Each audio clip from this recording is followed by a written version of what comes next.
the Nonprofit Podcast, powered by Donorbox. Welcome to the Nonprofit Podcast. I'm Cara, Fundraising Coach at Donorbox.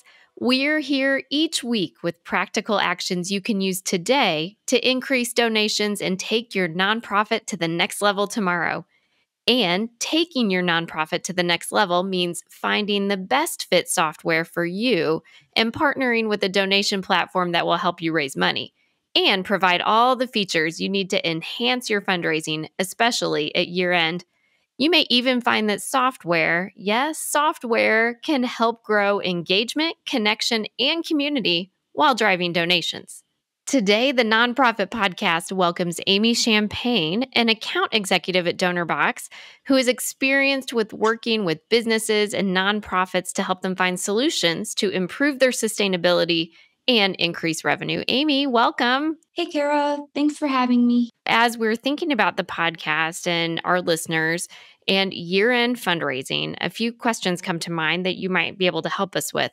As a nonprofit organization, what would be the first things I need to look at when I'm considering fundraising software? One of the first things I would recommend for any nonprofit to consider when looking at new software is to make sure that it is as easy as possible to use, not only for your donors, but also for your team. One of my favorite examples is when I worked with United 24, a great organization. They quickly were born in the spring of 2022. When that happened, they basically pulled together a team that was just from the private sector. They were nervous at how long it would take to get a new fundraising solution up and running. They were under a time crunch. They wanted to start fundraising yesterday. But the cool thing with Donorbox is that you can get a form up and running literally in minutes. Not only did we make it super easy for the actual organization to create campaigns, to duplicate campaigns, and just to create a really easy experience for their fundraising team, but we also have a solution in place that's easy for their donors. So like I said, it has to be easy for your fundraisers, but it has to be easy for your donors too. What do I mean by that? I mean, when you want to meet your donor and say, hey, pay with whatever you want. Meet them where they're at. People use Apple Pay and Google Pay and Venmo. People use credit cards. They even do bank transfers. There are so many different ways to pay. The easier you make it for your donor, the more likely they'll donate. The easier you make it for your team, the more excited they'll get about running a campaign. We don't want your team to be nervous and overwhelmed by how complicated a potential software might be. It needs to be easy for everyone. Making it easy, that could be relatable for most organizations. What are some other features that other organizations might want to consider? And then how do you prioritize those? The features that I always recommend for my organizations to prioritize are the ones that will save your development team time. Your time is so valuable. You need a solution that will save you time here and there, and it'll really add up. It's features such as having auto thank you emails and tributes and tax receipts. It's features like sending it consolidated in your tax receipt to all of your donors. It's features like having an automatic QR code with every campaign that you create. So really prioritize a solution that will save your team admin time or even customer support time. When you save your team time, then you can really focus your precious hours in the day towards your mission and towards making a larger impact. Okay, everyone struggles with trying to find enough time. What's another common unifier between organizations? What's a common question you receive when you meet with an organization for the first time? A common question that I receive when I meet with an organization for the first time is often, what does your software integrate with? Wait a second. What do you mean by integrate?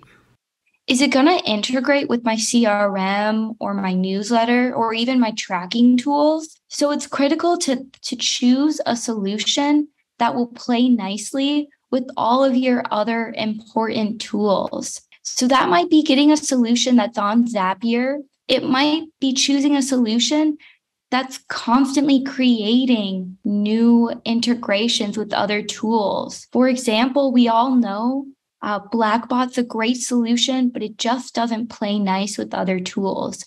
At Donorbox, we heard that, and we took years to create a native integration with Blackbot NXT.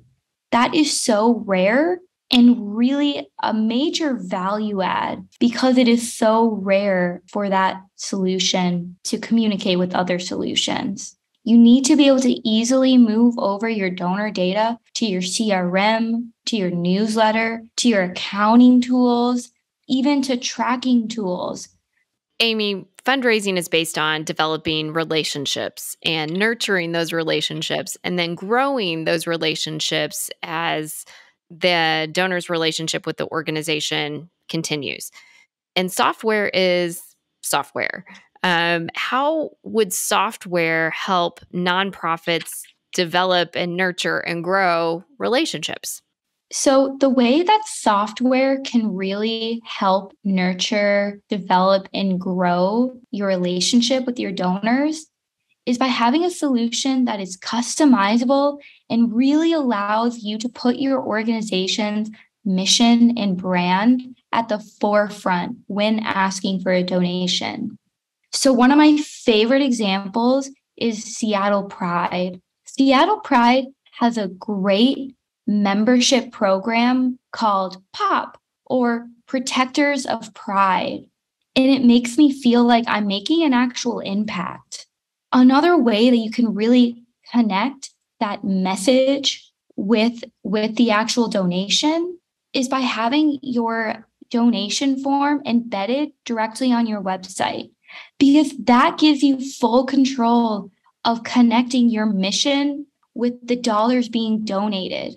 So for example, Seattle Pride lists bullet points right next to their donation form. They're trying to get a full-time product manager. They want to inform local voters on their rights and the importance of voting. So it's critical to really connect your message, your mission, your goals. Make sure that your donor knows, okay, if I'm donating $25, what does that get me? What does that get us? How does that contribute to our mutual goal? Amy, you work with organizations every day. Is there a typical organization that comes to you? Or do you see a little bit of everything? The organizations I speak to are just as diverse as their missions are. I speak to organizations who raise $10 million a year. I speak to organizations who have never fundraised before. While that range is massive, what I'll say is my favorite organizations to talk to, it doesn't matter their size.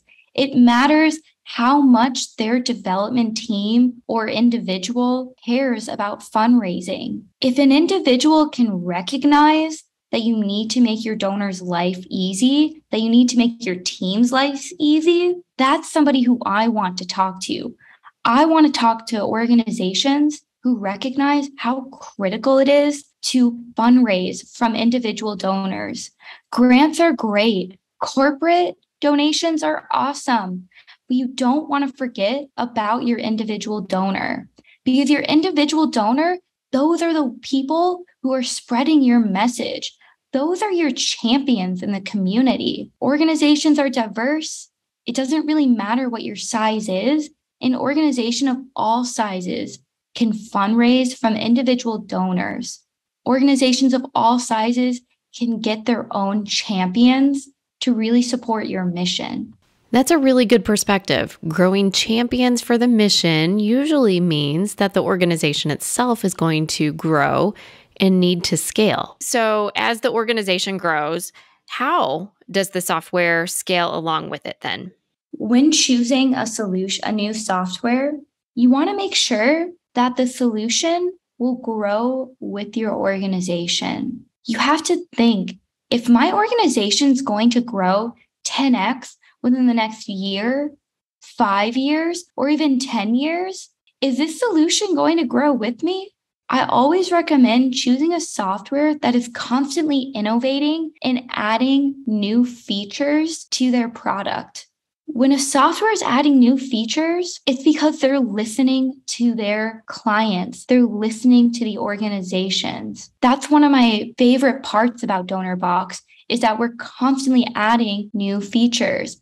In the last year alone, we have added ticketing, peer-to-peer management, Venmo, quick donate, and so much more. So really something to take into account is what are my needs today, but what are my needs tomorrow for my nonprofit? And am I choosing a solution that will grow with my organization as our needs grow? I always recommend really ask yourself that. Is my new solution going to grow with me? Well, I know growing and scaling an organization can be frustrating for many nonprofits, so thank you for that practical tip. And talking about practical tips, we always like to close the show with a practical action. In your opinion and expertise, what is something practical? What is one action a listener to this podcast can take immediately after listening to this episode that will help them apply some of these things to their year-end fundraising? The practical action that you can do is to make sure that you're following those practices to make your donor's life easier. If you're only accepting credit cards, you are leaving money on the table. I guarantee you have donors who have looked at your donation form and they thought, I don't have my credit card on me. I'll go up and get it later. Well, guess what? Later often never comes. Now, if you have Apple Pay and I can click the side of my phone and pay right there, boom, you've got your donation. Later is right now. Make your donor's life easier and you will get that higher conversion rate. You will get those extra donations. And then if you nurture them, they'll keep coming back. And that's the goal, right? To keep them coming back and giving again and growing that relationship and the impact over the years. So Amy, thank you so much for your time. And for Donorbox users, it's a quick toggle of a button in your Donorbox account to activate that ultra swift pay that will allow for those digital wallet options like Apple Pay, Google Pay, and Venmo. We have a quick read for you on a blog post, and we will link that for you in the show notes.